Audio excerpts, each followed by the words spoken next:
So let me get this straight. We have Xbox and the CMA going head to head talking about the console generation, talking about PlayStation, but there's also rumors of PlayStation not having a showcase because of fears that it'll help the Activision Blizzard deal go through for Xbox. That's right, you heard me here. There's a lot of insider talk, there's a lot of stuff going on, so let's get into everything because of the last week, there's been a lot of news regarding Xbox, PlayStation, Activision Blizzard, and a bunch of other studios. Let's get into it.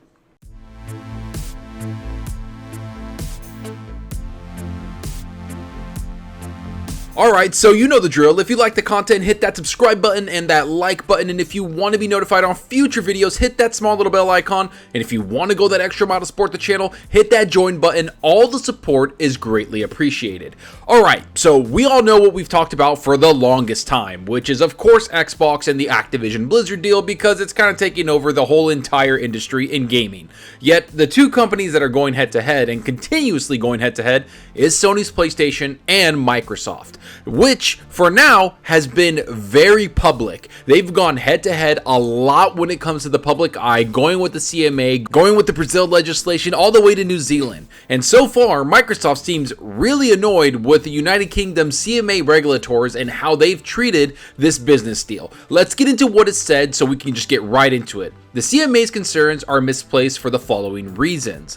Sony's PlayStation has been the largest console platform for over 20 years, with an installed base of over 150 million consoles, making it larger than Nintendo and more than double the size of Xbox. Sony engages in conduct today which is reflective of its market power in console gaming, including increasing prices of its consoles without fear of losing market share and cuts. The suggestion that the incumbent market leader with clear and endearing market power could be foreclosed by the third largest provider as a result of losing access to one title is not credible. There are more than 4,000 games available on PlayStation alone. The evidence shows that less than of PlayStation's monthly active users are playing Call of Duty. Even without all of those gamers, a highly improbable outcome from a hypothetical foreclosure strategy, the PlayStation gamer base could remain significantly larger than Xbox is today.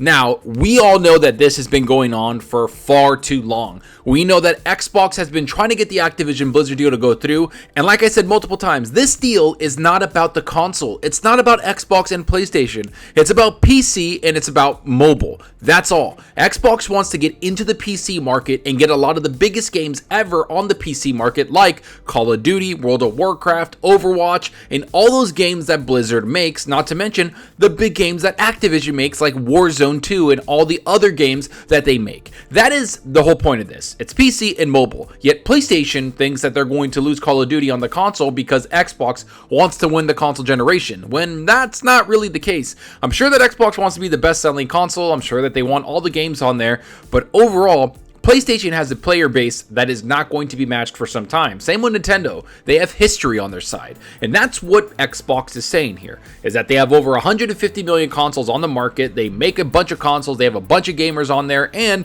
a lot of those gamers aren't playing Call of Duty. So it's not going to matter if Call of Duty goes exclusive to the Xbox console. Yet that's not all what Xbox is saying. They also bring up a lot of the PC and what's going on there. Consumer adoption of cloud gaming remains low. Harming a degrading rival services would significantly set back adoption of this technology, protecting market-leading incumbents. Sony on console, Apple and Google on mobile, as well as Steam on PC. Xbox has a platform which is in last place in console, 7th place in PC, and nowhere in mobile game distribution globally has no incentive to do this. Instead, its incentive is to encourage the widespread adoption of cloud gaming technologies by as many providers as possible to encourage the major shift in consumer behavior required for cloud gaming to succeed. Now, I mean, how much more does Xbox need to hold everyone's hand? How much more do they need to talk about this? Because right now, it's looking at Microsoft going across the board. They're looking at PC, they're looking at console, they're looking at mobile, and now they're looking at cloud gaming. Not to mention, they've been looking at Xbox Game Pass for quite some time. This deal is massive. I know that it is. I know that the Activision Blizzard deal is one of the biggest deals we've ever seen in the history of business, and especially the biggest deal we've ever seen when it comes to gaming.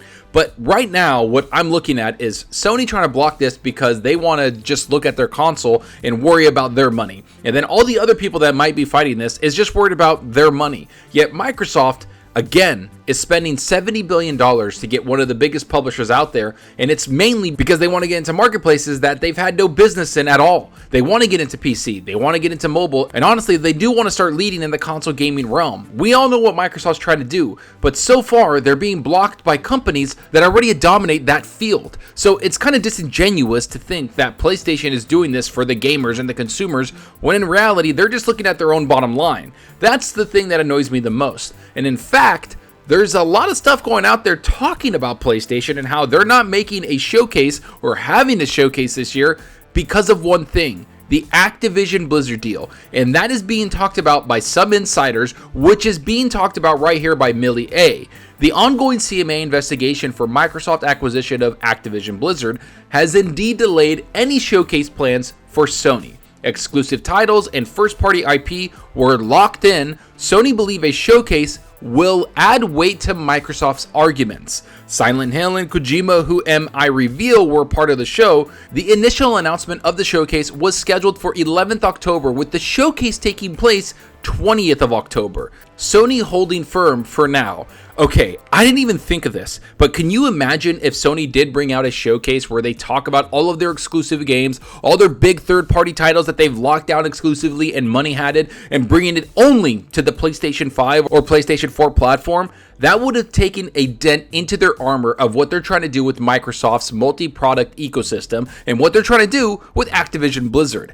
That is the whole point of this, is that right now, Sony is very quiet. They're not talking about a lot of the games they're bringing out. Sure, they're talking about their first-party games that they created like God of War, but overall, they haven't had any showcase, they're not talking about anything, and they're not showing any of those exclusives that they've locked down. And we all know that that's one thing that they do the most, is that they lock down third-party, money-hatted exclusives that they take away from other platforms. Not to mention, they take away other stuff from games that already exist on other platforms, like Spider-Man on Avengers, not to mention the strike on Destiny. All those things is something that Sony does, and we've talked about multiple times. It's what they love to do. They love taking things away from gamers on other platforms, so they make their platform look the best.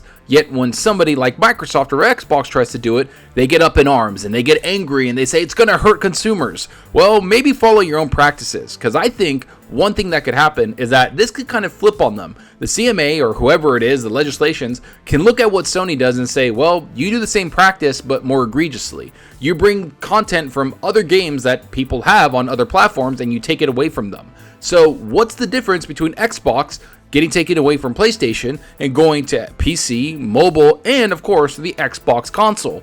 Well, there isn't a difference. That's the point. And yes, I understand that Call of Duty is one of the biggest games, if not the biggest game to release every single year, but like Xbox says, less than a certain amount of people that are on the PlayStation actually play Call of Duty. So it's not going to hurt them. They're still going to be the market leader, even if all of those Call of Duty players from PlayStation left the ecosystem, which is going to be highly improbable because there's other games on there. You know, games like Apex Legends, GTA, and all the other online games, not to mention Fortnite, that are going to help supplement what Call of Duty brought. They are competitors to Call of Duty, and that's what Microsoft is leaning into. They're saying that yes, Call of Duty could take some people away from PlayStation, but the percentage of those people isn't going to hurt them. Even if that percentage of people left, it's going to still make PlayStation the top console provider with the numbers that they have, because a lot of people on that console play multiple different types of games, including games that Microsoft makes like Minecraft, which they kept on the PlayStation. Not to mention, Microsoft and Phil Spencer have already provided that they'll keep those games on that platform for years on end, aka 3 years after the acquisition,